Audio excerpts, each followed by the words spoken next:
Hey everybody, Rob and Dean here for the Writing Obsession, and today we're going to go over the process of swapping the battery on a Sena SMH10 Bluetooth helmet intercom. In front of you I have all of the materials that we'll be using to do this, minus a couple things that I'll show you in a moment, but essentially in order from your left to right. First thing we'll do is we're going to take our module and unscrew these 3 jewelry screws on the inside using this precision screwdriver kit. From within it, we're going to remove this battery. Then with our scissors, we're going to cut the ground and the red lines one at a time. Ground first, then tape it, red line, then tape it. To use that connector and our excess to solder in a connection that is Sena compatible with our new battery, which we'll strip the wires to using this one at a time again so that they don't come into contact with one another. Once they're stripped, we'll apply heat shrink tubing to each before dipping their ends into some flux, holding them together with an alligator clip, and then applying solder to our soldering iron long enough to get a dab on it. Then we'll simply touch that. It'll flow directly into the flux. Then we'll take some double-sided sticky foam tape, connect it to the interior section of the Sena module itself, and then piece it all back together. The last thing you're going to want to know about, though, is the blow dryer. I decided that I should probably use a blow dryer instead of a heat gun to shrink the tubing over the wire. All right, let's get started. All right, so first thing we're going to do is we're going to remove the rubber seal, which protects the charger in case of rain. Gently pry it out using this extra tongue. Easy enough, you can see that right there. Just set that aside for now.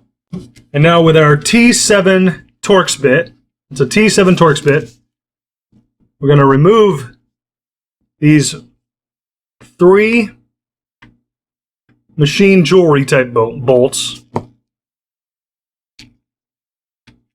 There's 1, 2. To Sena's credit, it appears that all 3 of these screws are the same size, which is a nice way to keep things simple and uniform. Alright, so we've removed all 3 of those. One other tool that we'll be needing is an X-Acto blade, which we'll use to simply separate the plastic from the outer sheath. Just one time, kind of get it in there, everything pulled apart so it's easier to get open. Now you can just grab the clip point here and gently pry everything apart. There's a silicone weather seal in there that we want to take care not to break. That's what protects it from rainy riding conditions. And it looks like, while it slipped a little bit, it's completely intact, so it'll work when we put it back together. Alright, next item up for bid. The battery is still connected, so we just got to get that apart. Not so bad. 2 very small nubs, press down on top there, and then pulled it back. Now we've got our separation. Now the battery is still connected to the interior base using double-sided foam tape. So we're gently going to pry to cut away said tape. Boom. There you go. We want to keep this wire, but we want to be safe about how we remove it.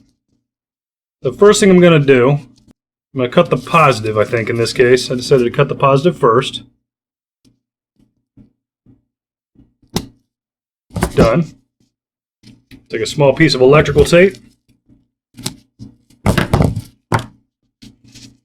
I'm going to wrap the remaining portion that is still connected to the battery, hopefully keeping us nice and safe.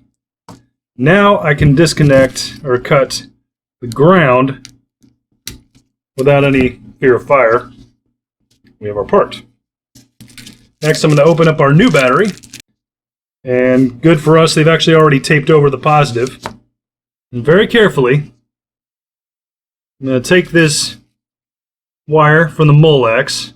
I'm going to strip that for use with our new connection. Tiny fragile wire. Just like that. Just play those away from each other.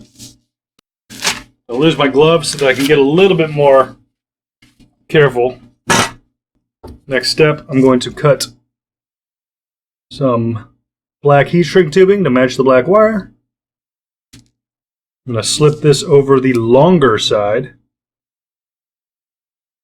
I'm going to take my flux. Just going to get a dab up to the tip. And just dip that directly in. Same for this side. Place this on a heat-safe tray of sorts. This way I can take the wire and I can braid it, making the process a little bit easier. So here this wire has been braided and mashed and sort of pieced together as best as can be. It's holding its own in terms of, keeping itself together. And now I just need to get a little bit of solder in there. I'll plug in my soldering iron and we'll get it heated up. And because this wire is so small, my plan is to get a little bit of solder on my soldering iron and simply touch it to the flux. Essentially, it'll barely even be tinned. You can feel it's warm now, so we'll get a little bit of tin on there. There we go. Nice simple solder ball. We'll touch this to the ground. Both sides. That wire's solid now. What I'm going to do next, I'll plug in my hair dryer. Place this line. Place this heat shrink tubing over my solder point. Gently and carefully like so. And on high heat, low speed,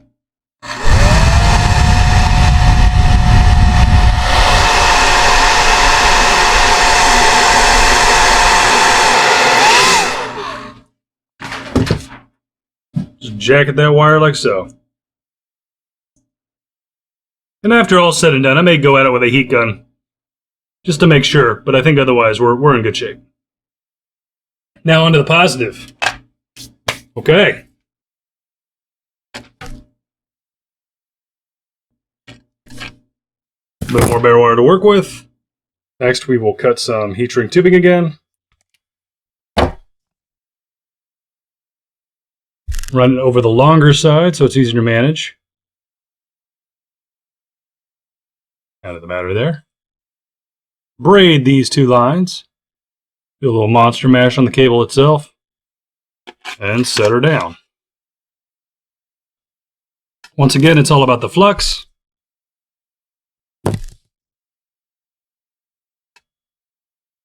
Nice big glob of it, why not? Apply more solder. Get a bead. And rather than heating the wire, we simply dip this to the flux.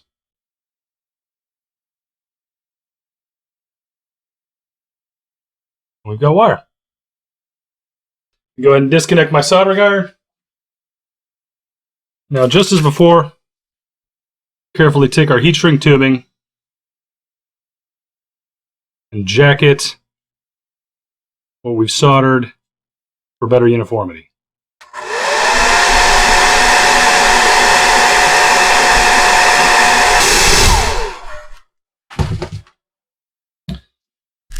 And that is our new connection for our Sena SMH10. Now we just got to put it all back together. For the sake of maintaining our labeling, I noticed that, when I pulled this battery out from the old, there were some important numbers on front that I needed to be able to see. So we'll put the tape on the other side.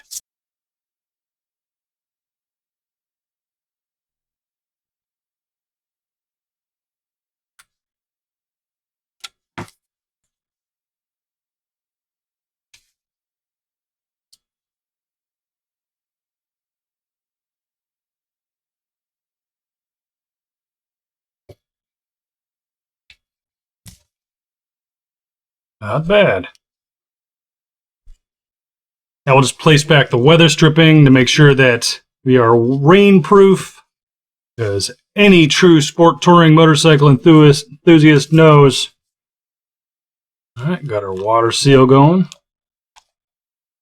I'm going to put all these screws into place before I grab our accuracy driver. Anybody who knows me personally will say accuracy tools and Robin Dean aren't necessarily a known combination. Aren't always a successful combination, I should say. Remember, it's plastic, so it does not take much torque. Take our charge protector. Has sort of a rubber tooth that fits underneath the plastic here. You can probably pull it through with pliers or whatever. Maybe my fingers, let me see. There we go. Gonna press down and press it in with your fingers, thumb. And now you've got your seal. Everything's back together. I'm gonna go charge this up. I mean, I guess I should test it out right now, and if it explodes, we know we're good.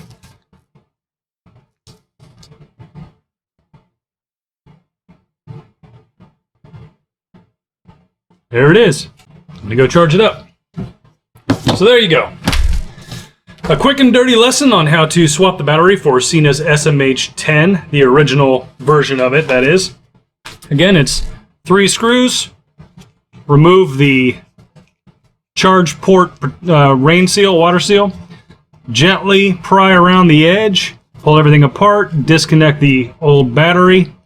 Carefully cut and seal each wire individually to ensure there's no spark hazard. And then solder as needed and put everything back together. For the Riding Obsession, I'm Robin Dean. Safe travels, everyone.